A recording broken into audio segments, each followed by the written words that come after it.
I want to show you something. Oh, okay, we're going to see something. What I read on the plane coming here. Welcome to Poker for Dummies. I'm Chris Moneymaker from Nashville, Tennessee.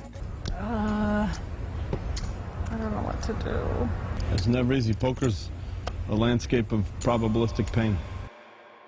Let's rewind the tape to one of the greatest, purest, most beautiful example of celebrity poker logic ever captured on camera. We are talking about the Pro AM Poker Equalizer. You know, the show where the idea was to level the playing field between professionals and celebrities by giving the celebrities 50% more stack. Of all the iconic moments from that show, one hand sits on a throne made of pure chaos. A supermodel looking down at Queen 10 offsuit and deciding with her whole heart that she was destined for greatness. This video is powered by SumSub, trusted by 4,000 plus platforms to verify players in seconds and stop iGaming fraud. Download their report from the pinned comment. Our hero, or perhaps anti-hero, depending on your perspective, is Cindy Margolis, a woman whose primary professional skill involves looking stunning for calendars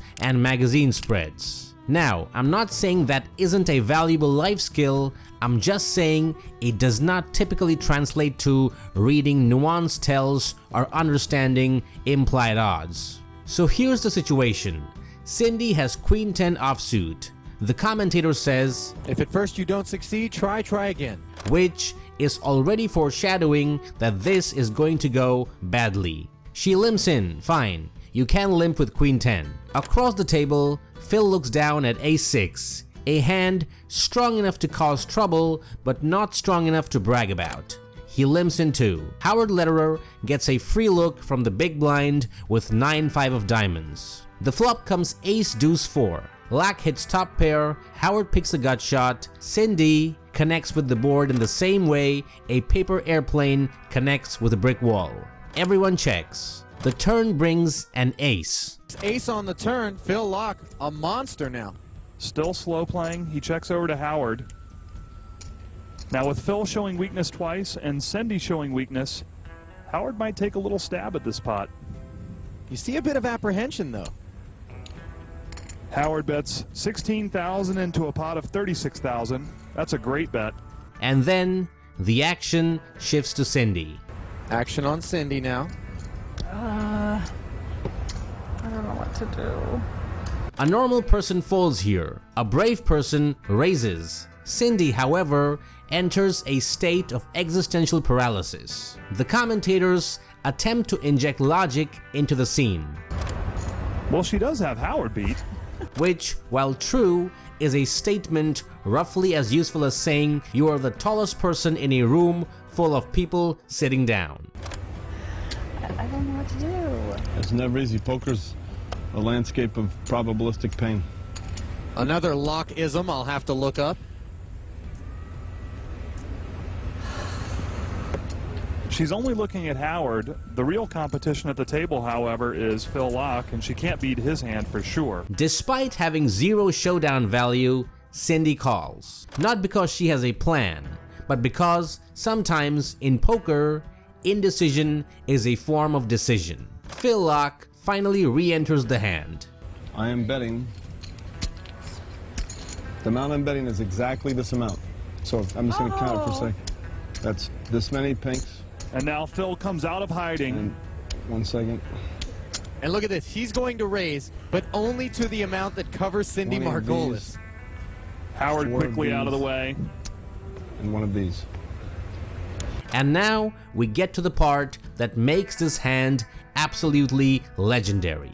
We now enter the tank. Usually, when a pro goes into the tank, they're calculating pot odds, implied odds, and range distributions. Cindy goes into the tank and tries to phone a friend. Phil's slow play worked very well. Phil's betting her. I know, I need to talk to somebody. Can she use a lifeline? Can I use a lifeline? I need a lifeline, please, somebody. This is heartbreaking. She thinks she's on Who Wants to Be a Millionaire. Yes, I need a lifeline because I won't be your lifeline. I have no clue. Locke sits motionless, looking less like a poker player and more like the silent antagonist in a psychological thriller. And in order for you to call, it's all of your chips. He bet you. Okay, but if I don't, then this is my chips, but if not, I lose that. So this is basically I'm out. You remember when I asked you if she was snowing us? She wasn't. I don't know if I have anything, though. Cindy, look at your cards. You have a queen and a 10. You know exactly what you have. You have nothing. Oh, but he's going to win anyway. Look at that. Step away from the pot. But he's bluffing me right now, I think, with this whole thing. Surrender your hand. You can't beat a bluff. All in? Don't let him get you. Ah! And then, after all the analysis, after all the doubt, Cindy moves all in. She went all in. Oh, God. Words escape me, Ollie. Just a category 6 here. Complete nuclear reactor meltdown. You might be asking, what was she thinking? Let me paint some possible scenarios. Scenario 1. Maybe, just maybe, Cindy thought Queen 10 was a really strong hand. Like, oh, I have got a face card. That's gotta be good, right? Scenario 2. She literally didn't care anymore. And you know what?